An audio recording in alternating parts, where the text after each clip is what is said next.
kukumbuka. There are few things you have to remember. Kuna mambo machache ambayo unatakiwa kuyakumbuka. Number one, jambo la kwanza, if you don't know who you are, kama haufahamu wewe ni nani, people will tell you who you're not. Watu watakwambia wewe si nani. There are a lot of people who are listening to me tonight. Kuna watu wengi sana wananisikiliza usiku huu. Because you don't know who you are. Kwa sababu haujui wewe ni nani. Your parents have told you who you're not. Wazazi wako wanakuambia wewe si mtu wa aina gani. School have told you who you're not. Shule inakueleza kuwa wewe si mtu wa aina gani. Your friends have told you who you're not. Marafiki zako wanakuambia kwamba wewe si mtu wa aina fulani. Some people have told you you are nothing. Baadhi ya watu wamekuambia wewe si kitu. Some people have told you you're going to become nobody. Kwa baadhi ya watu wamekuambia wewe hauendi mahali popote. When you don't know who you are, kama haufahamu wewe ni nani, people will always tell you who you're not. Watu siku zote watakueleza kwamba wewe si mtu wa aina fulani. When David wanted to face Goliath, Daudi alipotaka kukutana na Goliati, he shared it with his brothers. Akaongea na kaka zake. And his brothers started telling him, na wakaanza kumwambia, we know you. Tunakufahamu vizuri. You are a proud young man. Wewe ni kijana mwenye kiburi. You cannot face this giant. Hauwezi ukashindana na mtu huyu. But simply because David knew who he was. Lakini kwa sababu tu Daudi alijua yeye ni nani, he didn't accept their opinions of life. Hakukubali mawazo yao juu ya maisha yake. Because when you know who you are, kwa sababu ukijua wewe ni nani, it doesn't matter what other people are talking about you. Haijalishi kabisa watu wengine wanaongeaje juu yako. You can tell them who you are. Wewe unaweza ukawaeleza wewe ni nani. But the other thing you need to remember, lakini kitu kingine unachotakiwa kukumbuka, you can only do things in life, unaweza ukafanya tu vitu kwenye maisha at the level of your personal identity. Kwenye kiwango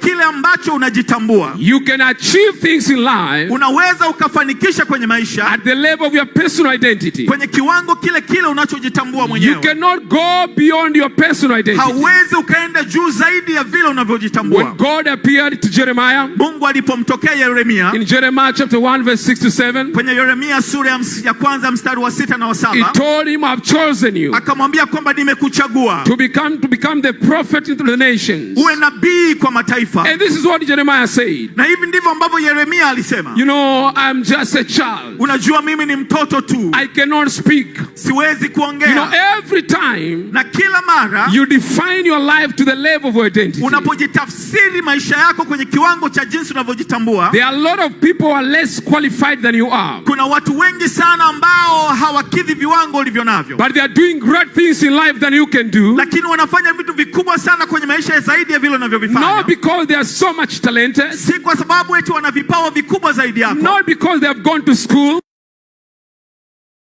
Because they know who they are. Ni kwa sababu tu wanafahamu wao ni akina nani. Once you discover your identity, ukitambua utambulisho wako, nothing can limit you in your life. Hakuna kitu chochote kinachoweza kuingia kati ya maisha yako. Nothing can stop you in your life. Hakuna kitu kinaweza kukuzuia kwenye maisha yako. A lot of limitations in your lives. Vikwazo vingi kwenye maisha yako, they are not real limitations. Sio vikwazo vilivyo halisi. They are limitations you have put in your mind. Ni vikwazo tu ambavyo umeviingiza kwenye akili yako. There are limitations because of our backgrounds. Ni vikwazo tu ambavyo unakuwa navyo kwa sababu ya nyuma ulikotokea. I remember one time I heard a story from Bill Graham. Ninakumbuka siku moja nilisoma hadithi ya Billy Graham. Actually it was Kenneth Hagin who said it. Kenneth Hagin. Alikuwa ni Kenneth Hagin actually alisema. He told a story of a young lion, a cub. Aliongea juu ya hadithi ya mtoto wa simba. He said there was a man in a village who was keeping animals. Akasema kwamba kuna mtu kijijini alikuwa anatunza wanyama. And he was keeping sheep as well. Na alikuwa sheep. Alikuwa anatunza kondoo vile vile. So one time, siku moja, he went for hunting in the bush. Alienda kuliwinda porini. And he found a baby lion. Na akamkuta mtoto wa simba. And there was no mother around him. Na hakukuwa na mama yake pembeni. So he took the baby lion. Kwa hiyo akamchukua yule mtoto wa simba. It was very small. Alikuwa ni mdogo sana. And he kept the baby lion with the sheep. Na akamweka yule mtoto wa simba miongoni mwa kondoo wake. So now and then, kwa hivyo sasa ilipofika, he was taking the sheep to go and drink water at the river. Alikuwa anakwenda kuwachukua kondoo kwenda kunywa maji kwenye mto. And the baby lion was among the sheep as well. Na yule mtoto wa simba alikuwa miongoni mwa wale kondoo. So when the sheep were going to take water in the river, kwa hivyo kondoo walipokwenda kunywa maji kwenye mto, the baby lion was among the sheep.